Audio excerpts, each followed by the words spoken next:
Hello, everyone. Welcome back to another episode of the Radio FWD Podcast. I'm super excited to bring on another member of the TIFF team with me. I have Natania Sherman here, the Senior Manager of the Film Reference Library at TIFF, at the TIFF Lightbox. You guys are located, and a great resource for anyone who's interested in the history of film, the history of TIFF itself. Natania, thanks so much for coming on. Thank you so much for having me. We're kind of a hidden gem at TIFF. We're located on the 4th floor of the TIFF Lightbox, and it's an amazing resource for anyone interested in film, whether you're researching film or just have a general interest. So I'm excited to get to tell you more. First and foremost, I think the fact that there's a film reference library is kind of unknown to most people in the city of Toronto, especially like film enthusiasts. You know, for people just interested in showing up, what might they expect when they arrive at the film reference library? And what are the sort of like daily use cases why somebody might want to show up at the TIFF, the film reference library? So the TIFF Film Reference Library essentially operates like a free public reference library. So very similarly to going to the Toronto Reference Library, you don't need to be a TIFF member or even have an appointment. We have open hours. So Tuesday, Wednesday, and Friday, it's from 12 to 5. And Thursday, Friday, we have hours from 12 to 6. So you can just drop in during our open hours and check out our collections.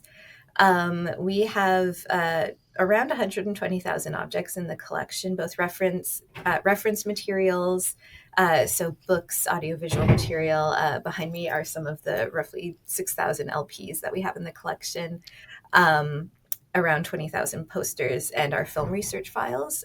So those are accessible pretty much all of the time. We also have around 120 special collections. So that's archival material directly from filmmakers. A good chunk of that material is available on site. Some of it you do need to request in advance. It's not all here in the building. And we have our screening collection. So folks can come in during our open hours. We always have a librarian on desk, and you can honestly just ask what you want to see. And if we have it in our collection, we can connect you with that object. For folks who are maybe doing extended research, who want to look at quite a number, that's when we would recommend maybe making an appointment. But for the most part, you can really just drop in. The one caveat is that we are a non-circulating library, so you can't take materials home with you. We also don't have browsable bookshelves, so you do need to talk to me or one of my colleagues if you want to see materials. So I promise we're very friendly and very nerdy about film. So, like, if you have a film question, like, we're just excited that you're interested and want to talk about film. I was actually going to ask you about that too, because there are so many resources out there for learning about film and discovering film, but obviously not everyone has access to a film degree. I didn't go to film school, for instance. A lot of this is self-directed, just discovery, looking up movies and letterboxd reviews that sound interesting to me. In the world where somebody can go and get a subscription to ShotDeck and get, unlimited number of access to film grabs and tags and that sort of thing, why might someone still want to come to the TIFF Reference Library? Like, obviously you guys, like you said, you guys are all film nerds too, so there's that element. There's like a conversational element, some communal aspect of going and learning about film. But I guess maybe a little bit more about the what sort of archives you guys actually have for those interested in researching film. Yeah, absolutely. So I think one of the benefits to having a film archive is not only do we have a very large audiovisual collection of film on video formats as well as film on film, but we also collect a lot of information about film. So we have one of our most used resources is called the film research files, or we just call them our film files sometimes. And essentially, these are folders that are assembled by our librarians, and they contain everything from press kits, press clippings, film stills, 35 millimeter slides. Sometimes we have submission information from when they came to TIFF. But it's a lot of material related to when a film was released. So a lot of that material is contemporary to when the film came out. Nowadays, you don't really see press kits anymore, and certainly not the kind that would have been circulated for most of the 20th century. Sure. You get a shoddily made Google Doc, right? Yeah, essentially it's, electronic press kits, and it's like a PDF and maybe some digital film stills. Maybe if someone has more of a marketing budget, you might get some moving images. But the way people used to find out about film back in the day and write about film was being sort of published and circulated through physical material. And so a lot of that was pre-digital. It wasn't digitized. And a lot of our collection has very strong holdings going back to the 50s and 60s. So coming to a film reference library, you can find a lot of information that you really won't find about a film just, doing a Google search online. And a lot of it is primary information from when the film came out. In addition to that, through our special collections, a lot of this material is production information from filmmakers themselves. So we have around 120 special collections. The most well-known is our David Cronenberg collection. We also have materials related to Mary Pickford. We have a lot of collections from the filmmakers of the Toronto New Wave, so Don McKellar, Patricia Rozema, Jeremy Podeswa. And so that includes internal documents from the making of the film, production materials related to props, costumes, continuity decisions, casting decisions, even annotated scripts. So different versions of the scripts up until the final shooting script. So being able to look at that information, I think it can get you into the psyche of the people who were experiencing that film when it came out in its time. And also you can experience more of the thought process of the filmmaker as they were making the film. And kind of look at sort of the process versus the finished film, and kind of sort of chart the path that the filmmaker was taking. And I think that's a very interesting, offers a lot of very interesting research potential for visitors to the library. Of course, when the filmmaker is still around, and especially if they're from the Toronto area, they probably just give a lot of these artifacts to you guys. But how do you get access, or how did you come to the artifacts from like 1950, 1960? Like, how do they show up at your doorstep, all those press kits and various other artifacts you guys have throughout the years? Yeah, I think to a degree, the core collection kind of did show up on our doorstep to a certain extent. So TIFF started in 1976. It started out as Festival of Festivals, and essentially it was this very small organization, this grassroots effort by three gentlemen to put together this film festival and kind of bring some of the glitz and glamour of Cannes, as well as sort of our proximity to Hollywood, to Toronto, and kind of create a film community here. So TIFF has been going since 76. The library started in 1990, and the core collection of the library came from the Ontario Film Institute, which was run by a gentleman named Gerald Pratley, who was a film programmer, film critic, film curator. And so through his work at the Ontario Film Institute, he amassed quite a large collection of research material around film. That was housed at the Ontario Science Centre up until we received it. And unfortunately, in 1990, the Ontario government decided not to move forward with the Ontario Film Institute. So they offered the collection to us, and we accepted it, and that became the core of the TIFF Film Reference Library collection. The Ontario Film Institute was active from 1968 until 1990. So a lot of those films date to the 50s, 60s, 70s, and 80s. So it's a really interesting collection, and there's a lot of material that came to us in that is, I think, very illuminating about that sort of time period in Canadian sort of cinema culture. So how does that compare to mid-festival season, when the new films are coming out and the festival's active, what's the process of archiving an entire film festival? Basically, our work during festival is we try and capture as much information about the festival and our TIFF programming as possible. So we are capturing information about what films are playing. We collect press clippings and press kits. So every day we're sort of refreshing the, Google News and finding new information and finding what people are writing and saying about the festival. In terms of collecting the film festival, so we collect information about the film festival. We collect a lot of our marketing collateral, such as posters, program books, all of that. We are not able to collect every film that has screened at festival. I think there's a perception that in our collection, we have every TIFF festival film.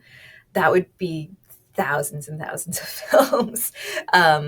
So unfortunately, we're not in a situation where we're able to do that for a lot of reasons. One, just having the digital infrastructure for that many films, which are mostly on DCP now. Also, a lot of films don't get picked up for distribution. It would be very challenging to show them.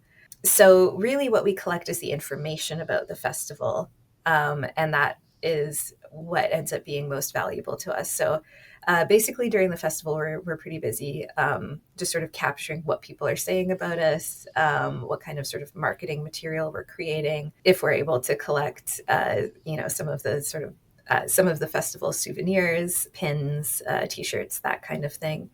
So we do have a very strong TIFF corporate special collection, and that goes back to 1976. So we have some of the first T-shirts ever produced. Oh, wow. We have a full range of program books. So you can, and all of those, you can actually search by program and by festival year on our online catalog. So Oh, cool. if you're interested maybe in seeing how many Tanzanian films we've programmed since 1985, like you can actually search that. So it's less about collecting the films themselves and more about collecting the information. I was trying to do research a while back on this is a personal anecdote, so random, but my dad used to go to the Moscow Film Festival, and he lived Cool. in the Soviet Union Mm-hmm. in his youth. And he was trying to describe a film to me that he saw at that time. I'm like, let me just go see if there's archives online for this massive film festival, genuinely up until obviously recently, where Mm-hmm. they don't really get international films anymore, understandably. But for years, I mean, it was a huge film festival, and they don't have online archives available at all. So Well, he's like blindly describing this film to me. I'm like trying to figure out what movie he could have seen that like stuck in his memory but doesn't remember the name of, and I can't even find the program book for that year. Or yeah, if there is a program book, not a program, if there is like a list of films, it's incomplete. So yeah. Mhm. Yeah, it's actually it's quite unusual for a film festival to have an archive, Oh, really? especially an archive like ours, where it's not just a corporate archive, but we also collect a lot of international material related to film history, um, as well as have quite a large focus on Canadian English language feature films. So I'm sure a lot of other archives are sort of collecting their own material, but to have them archived the way we have, I think is very unique. And I think it really is a testament to how sort of self-reflective TIFF is, that we actually often revisit our own programming history and sort of look at what we've programmed in the past and try and sort of reinvent that or reinterpret that year over year. So that's sort of where the importance of collecting information about our previous programming comes in, and is actually really useful for the organization.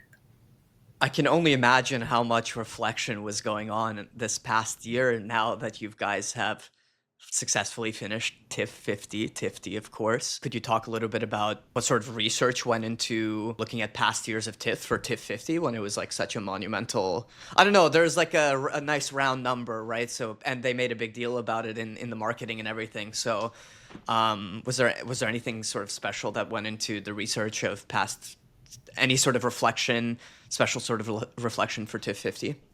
Yeah, absolutely. I think our 50th edition was really a milestone for the organization. I think it's really for an arts organization to be able to last 50 years is a major accomplishment. So we wanted to be able to celebrate it. And I think one thing that's very special about TIFF is it's one of the few international film festivals where members of the public can still attend. I know we're very aware that tickets are not always the most accessible, but Sure. we still are very welcoming to Toronto and international audiences. So we really wanted to be able to celebrate that about TIFF. So there was a lot of archival research that went into preparing for TIFF 50. And one of the major projects that we did this year in our programming team is we did a marquee series of 50 films to celebrate TIFF 50. And those were films that were curated from films that had kind of interesting stories at past festivals. So we kicked that off with A Princess Bride, which is a film that premiered at TIFF, and TIFF audiences really enjoyed it. But it was kind of a film that I think a lot of people didn't really believe in or didn't really get until it Mm. gained a cult following. So there was a lot of research into our corporate collection, looking at press clippings, looking at films that had interesting stories around them. Um, Interesting reactions at the Interesting time. reactions. Yeah, yeah, yeah. A lot of films that had shown at TIFF and maybe not really gotten the attention they deserved in their time, or maybe weren't understood. Another example is Jennifer's Body. Oh, I think sure. it was, a film kind of marketed as just this sort of like teen thriller movie. And I think now we're looking at Karin Kasama's work and saying like, wow, this is a really interesting feminist film. And TIFF showed that film Mm. at festival. So Gave it its time and credence that it probably deserved, right? yeah, and I think it was a film that critics just didn't really understand. So it's sort of looking back at some of the programming over the years that has proven, I think, to hold up to the test of time with some of the directors that we've chosen. So there was a lot of research into past film programming, as well as some of the kind of highlights on the TIFF timeline. So starting from the 1976 festival and its origins, with our founders visiting Cannes and trying to bring the Cannes Film Festival and some of the spirit of the Cannes Film Festival Mm. to Toronto, looking at what festival looked like in the past, some of our past marketing collateral. We were able to resurface the iconic, I don't know if I'm going to do this right, but the iconic viewfinder hands for Oh, our yeah, first yeah, years in yeah. marketing. And so that came from pulling out the TIFF 1976 festival poster and program book and looking at Wow. some of the imagery and graphic design in those materials. So there was a lot of research that informed some of the programming that we did, particularly for that marquee series. We also put together an interactive timeline on our website. So my team was very involved in finding archival images and fact checking. We have a very large collection of images and videos of past TIFF red carpets, as well as press conferences and videos of press conferences. So it's kind of interesting to look back at sort of the experience of TIFF and how it's kind of evolved through the years. And then finally, we did some archival displays that were in different venues during the festival. So we had material including invitations to TIFF parties. We had some clothing items, including some really cool TIFF Roots Letterman jackets that we were able to put on display. So yeah, it was kind of really, really looking back at our history and really digging into the archives to celebrate the 50th.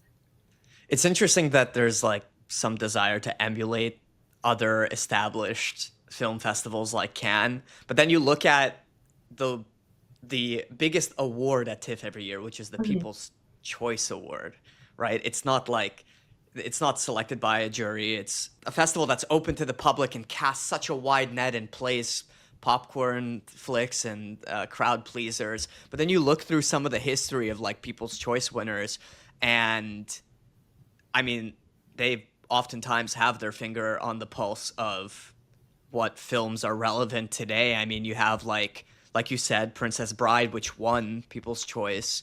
You have Women on the Verge of a Nervous Breakdown, which I think is in Almodovar's filmography is like always revisited and appreciated. American Beauty.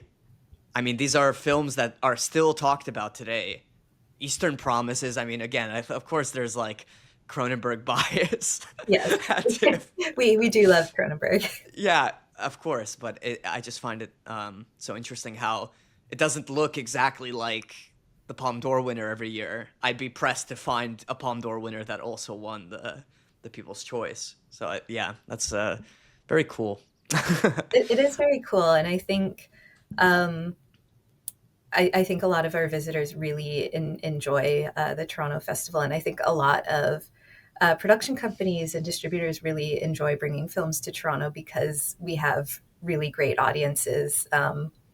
One of the things I kind of love about going to festival is the sort of in-person memes that happen where Sure. people, will make pirate noises when the piracy sign comes on, or start clapping along to some of the commercials that we have. Not that we have that many commercials in front of our films, but No, it's not too bad. But yeah, the number of clappable commercials had gone down this year, I have to say.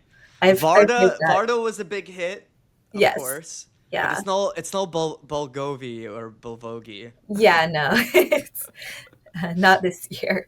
But yeah, it's I think having that collective experience of being able to see a film. Absolutely.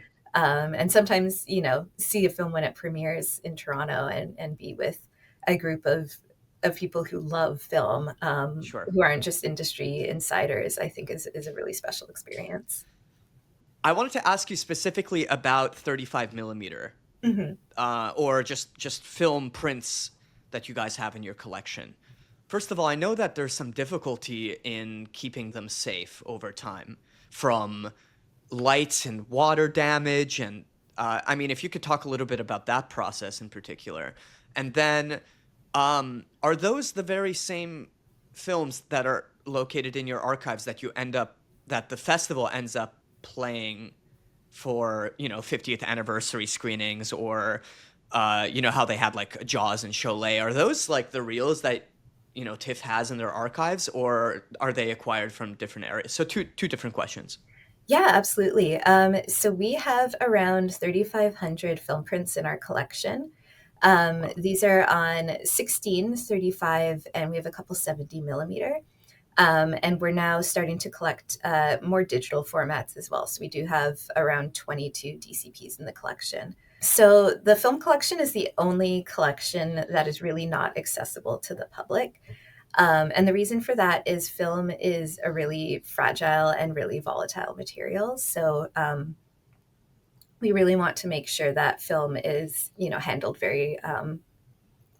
handled properly and handled Yeah. quickly. So with this film collection, we do screen it through our year-round TIFF Cinematheque screenings, as well as sometimes at festival. A lot, I would say maybe 3 to 5 of the films we screened during the Marquee series were from our collection. A lot of the collection actually came to us from Canadian film distributors. So in 2016, we had a very large donation from Mongrel, E1, Criterion, and Universal. And that accounts for about 1,500 of our film prints. Wow. And a lot of these film prints are distribution prints or projection prints, which means that these were actually distributed and screened in cinemas throughout the country. And then, when their sort of screening life ended, they were donated to us. So we do still screen them, but they do have some wear and tear that comes from being screened and handled and projected very frequently. So it's kind of when we screen a lot of our archival films, you do sometimes have that teachable moment of what it's like to watch film on film, where you might have a little bit of static or some scratches or some color shifting, which I think is something that our audience is really interested in, because so often we experience the projected light on a screen of film, but we don't necessarily get to connect with the physical material of film. Mm. All of our film is on safety film, so it's either acetate or polyester. And one of the challenges with acetate film in particular is something called vinegar syndrome. So, film is made of, it's essentially a plastic sheet that has a gelatin emulsion base and then silver halide that sort of reacts with light to essentially create your negative or positive, as well as dyes to create if you have color film. Um, so, the safety film or acetate film was sort of an answer to nitrocellulose film, which was the original film stock used from the early 20s until the late 50s. Nitrate film is really flammable. It's even more volatile than acetate film. So it was pretty problematic and needed to be phased out. It was a major health and safety concern. And archival concern. And archival concern. There's a stat about roughly 90% of silent films being lost, and a lot of that is due, unfortunately, to nitrate fires. So our collection, thankfully, does not contain any nitrate, but we do have to contend with some of the challenges of the materiality of film. So film on acetate gets vinegar syndrome, which is an autocatalytic reaction where essentially the acetic acid in the acetate will start to leach out of the film. And it's a reaction that, like, once it starts, you can't stop it.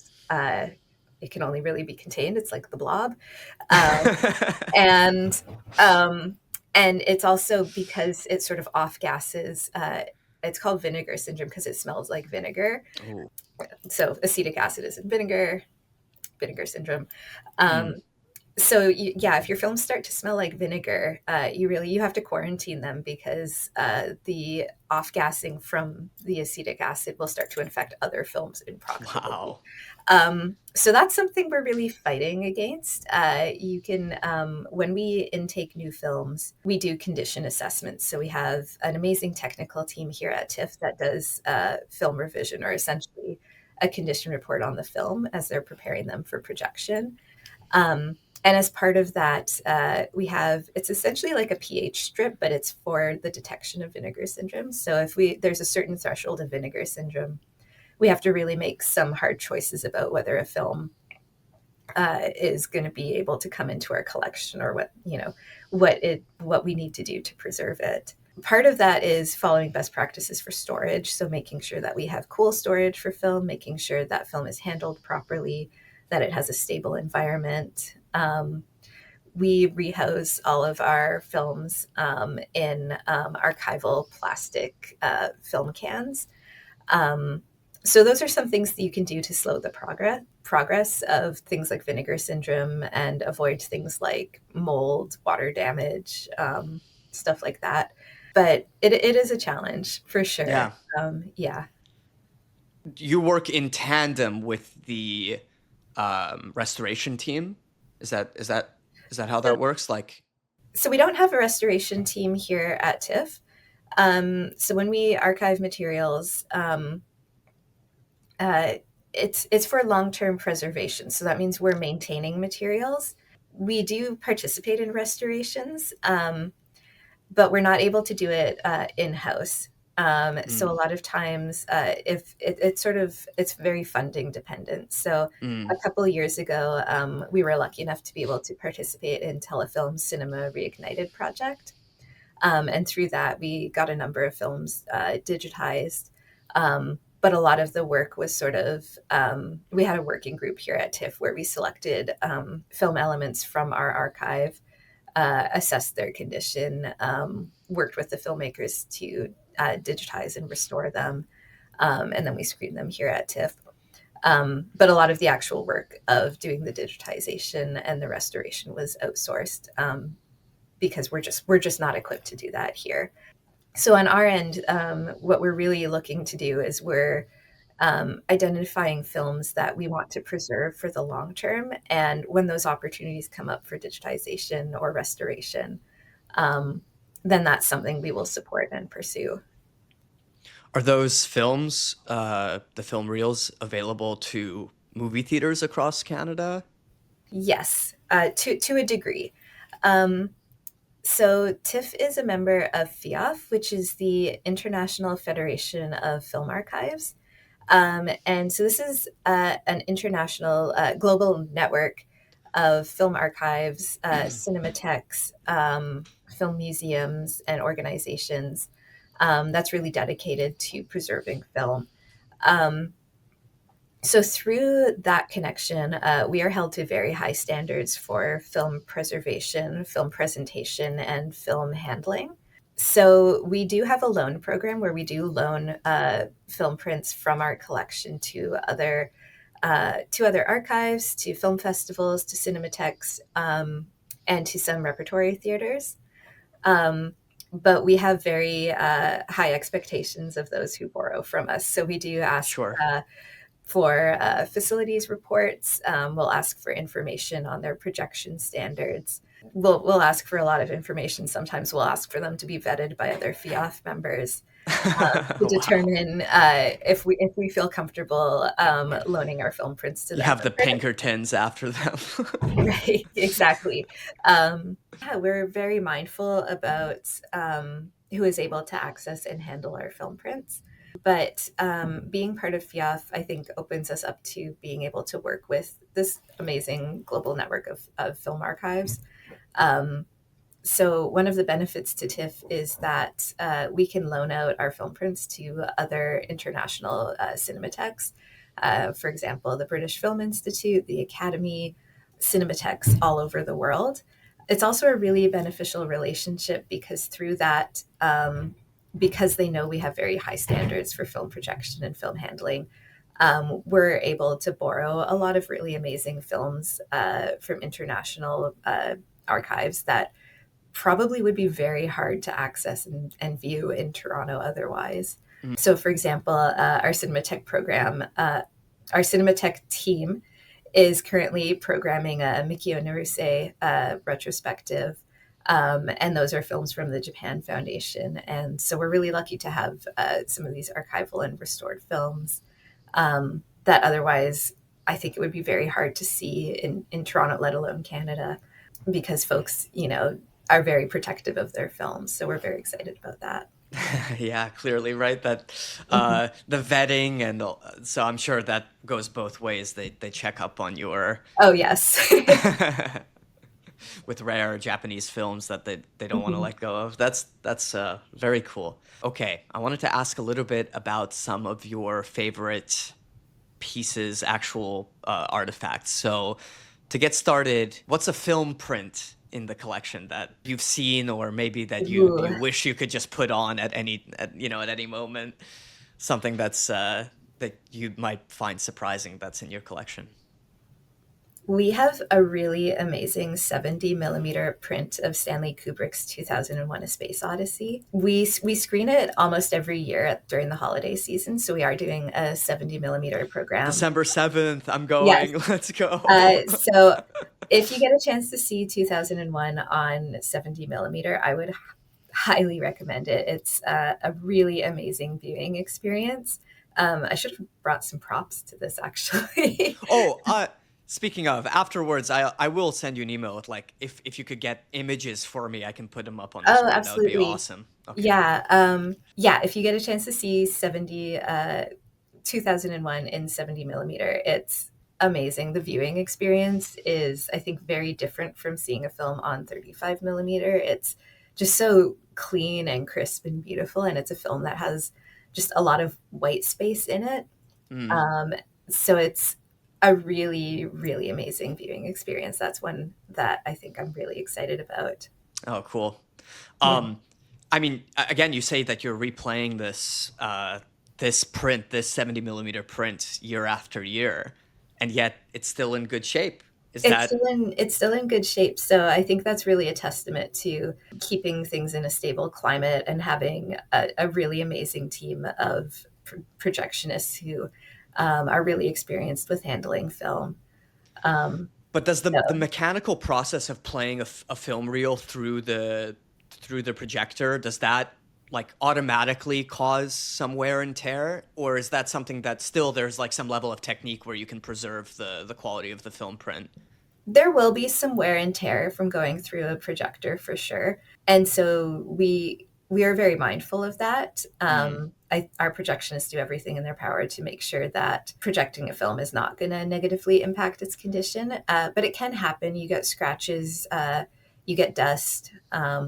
Sometimes there's oil from the mechanisms of the projector. So it's really, making sure the projectors are maintained. We do condition inspections before and after every screening.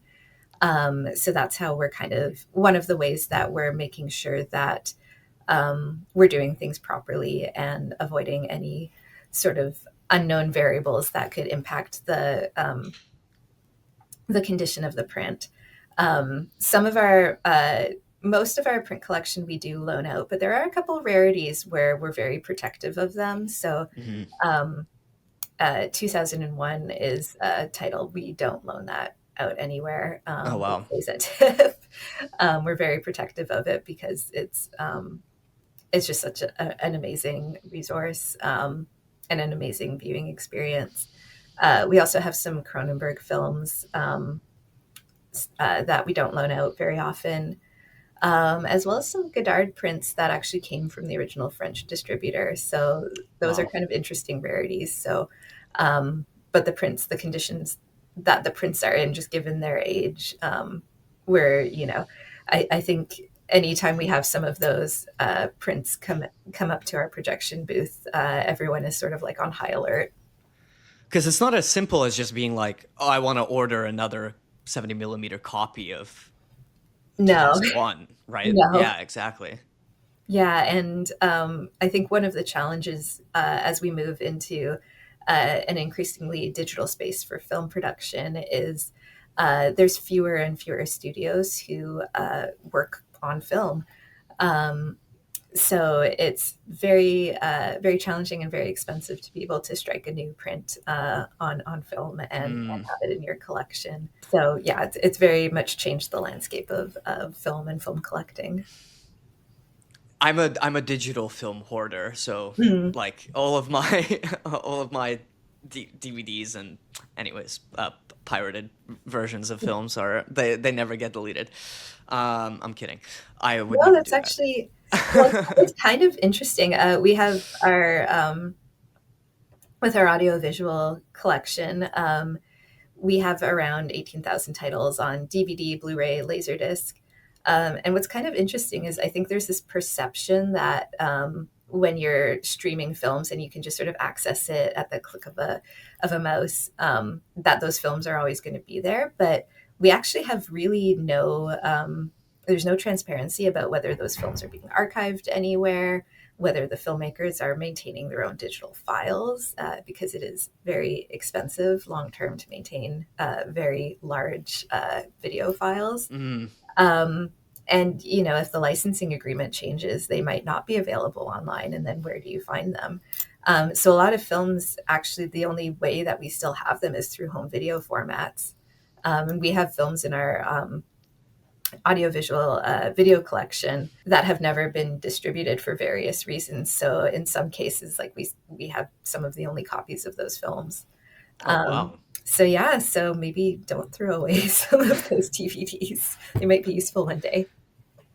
Do you have an example of one of these films that? Oh gosh, I don't have the title to hand, but we do have. We had a research request a couple years ago for one particular film that we had a screener for because it was submitted to for consideration for festival. But unfortunately, the filmmaker was going through a divorce, and the film kind of became collateral in the divorce negotiations, so it could never be released. So we have a screener of the film, but it couldn't be shown theatrically, and it didn't get distributed. So if you're interested in researching this particular filmmaker, you would have to come to us. Are you able to say what the film is called? I don't have the title. Okay. I see. Well, you can get it to me after. I'll be sure to put it up on the screen. That's for sure. Wow, that's great. It's a good story. How about like maybe your favorite artifact from a film's production, maybe a prop or something like that. Is Oh there my gosh. any I story mean, you'd like to tell about one of those? Yeah. yeah, this is kind of like, again, with the film collection and this, it's like asking Your the favorite child. child. Um, I would say one of the favorite objects, and one of my personal favorites, but I think just a general favorite, is we have a mask from The Mask from 1961. Oh. It's Canada's first horror film, so we didn't get into the horror genre until the 60s. But it's kind of it's a fun B movie. So it's a little bit silly. It's a little bit like kind of a William Castle-y sort of film. And basically the film was shot in Toronto, so a lot of scenes are shot at U of T. And it follows a psychiatrist who inherits this like ancient tribal mask. Um, as he starts to wear the mask, he sort of descends uh, into madness, essentially. And what's kind of special about this film is it's an early example of a film that uses 3D technology.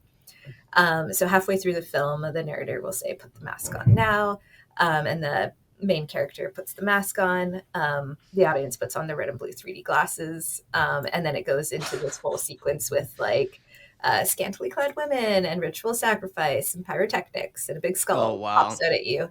Um, so the skull object, the mask, it essentially looks like a skull. And so we inherited this mask through the Ontario Film Institute collection.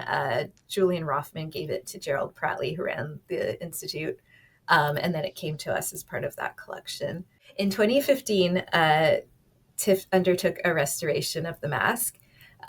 So we had the most of the film materials, but Library and Archives Canada had the 3D materials. And so we were able to make a 2K restoration of that film. So if you ever get a chance to see it at TIFF, we don't screen it nearly as often as we should. It's a really fun time. It's kind of a Midnight Madness movie. Mm. Um, Is it screened with 3D glasses? Like, yes. oh, wow. Yeah, and they have like specially designed 3D glasses specifically for the film. It's No way. so cool.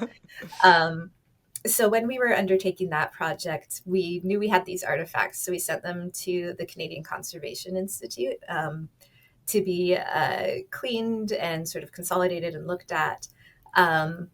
And so we learned a lot of really interesting things about the mask when it was being conserved. One thing that's kind of interesting is that it's actually inspired by masks from the Aztec culture. So you'll see a lot of Aztec masks that are essentially human skulls with mosaic tile on them, and gold leaf or gold foil. And so those were part of ceremonial worship practices. So our mask is very much inspired by that. There's like one particular original Aztec mask at the British Museum that ours is like kind of a dead ringer for. Okay, I see. Yeah. So our mask is obviously it's not a real human skull, but it's made out of plaster. It fits on a human head. It's got these plastic tiles on it. But what's kind of cool and weird about it is that the teeth are real. They are real teeth. Whoa. And thankfully, through some DNA testing, we learned that they are not human teeth. They are pig's teeth. I don't know if that makes it better, honestly. I'll have to send you a picture of this object. Oh, absolutely. And the one at the British Museum, because they're really cool. So yes, so we have a prop that has real teeth. So that's kind of a fun story in our collection. Yeah. It's really interesting just sort of knowing that there's kind of an element of cultural appropriation to this object too. I think it makes for kind of something interesting that you can sort of look at when you're watching films and thinking about sort of what inspired this film or where did this culture come from. I think it's kind of, in horror films especially, it's interesting to look at how other cultures are sometimes repackaged for us and what that means for how we perceive other cultures. For sure. And I think horror, especially as a genre, always kind of teeters on that fear of the other and Yes. Yes. exoticism and like, I mean, there's so many films throughout history that are just like popping in my head when you think Mhm. about those sort of themes. So that's, I mean, right in line. As soon as Canada gets into horror, of course, they're appropriating native art, and it just kind of makes sense in terms of film history. So, but yeah, wow, I definitely have to see this mask. Yes. To wrap up, just I guess one more question. I know you mentioned that there are scripts Mhm. available for reference. I was wondering if there are any annotations that you might that are interesting to you. Like, Ooh. is there an annotated script where there's like a comment in the script that's like, oh, that's kind of interesting that the director thought that that should go away or that should stay in the film, or any sort of thought bubbles or anything like that in the script?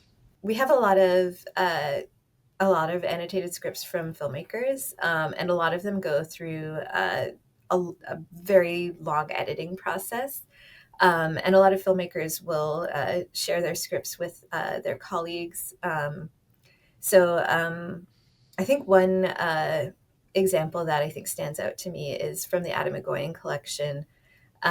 We have some of Sarah Polley's scripts in that collection that were sent to him for, I believe it's for Away from Her, but I could be wrong there. But we have a lot of Sarah Polley scripts that are actually in the Adam McGoyan collection because she sent them to him for annotation and for feedback.